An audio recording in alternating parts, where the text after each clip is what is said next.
Hey Miranda. All right, we're going to do another workout in the strength endurance phase. So I'll walk you through some of the machines and equipment that you're going to be using at the gym via email. You know how to do squats. Just watch your form. Always be watching your form on the squat. If you would like to add weight, you can. If you're going to add weight to a squat, I suggest holding the weights like this and do your squat. Okay?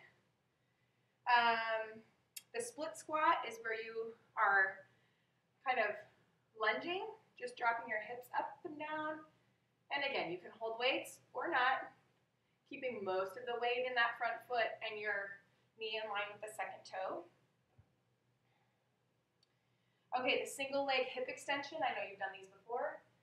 You're going to lay flat on your back, put one leg up in the air, and you're going to lift those hips up off the ground, really drive those hips off the ground.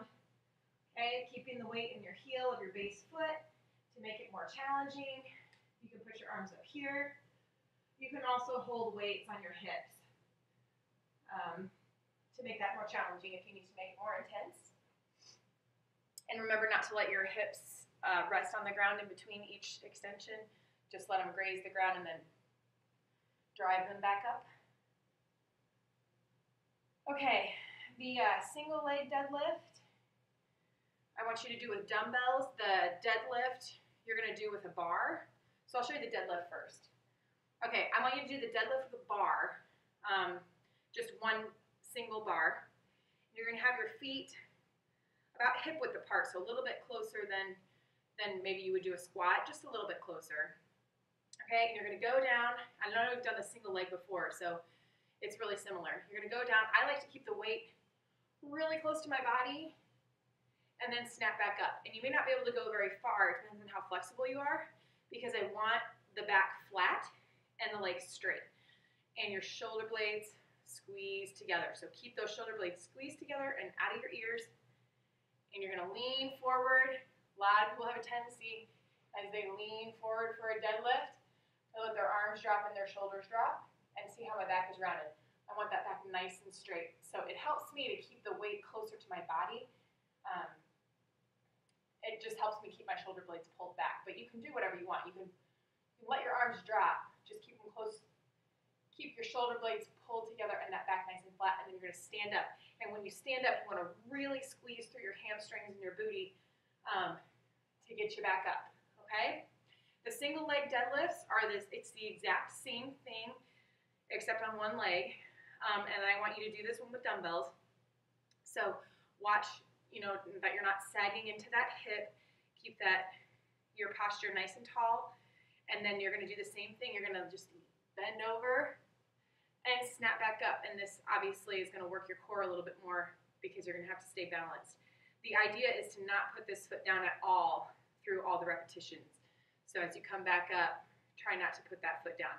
Of course, you're going to lose your balance here and there, but okay, lateral lunges I think you've done before also, but just as a reminder, these are lunges to the side, so you're going to step out, and the leg you use to step out is going to bend, and you're going to come back up, okay?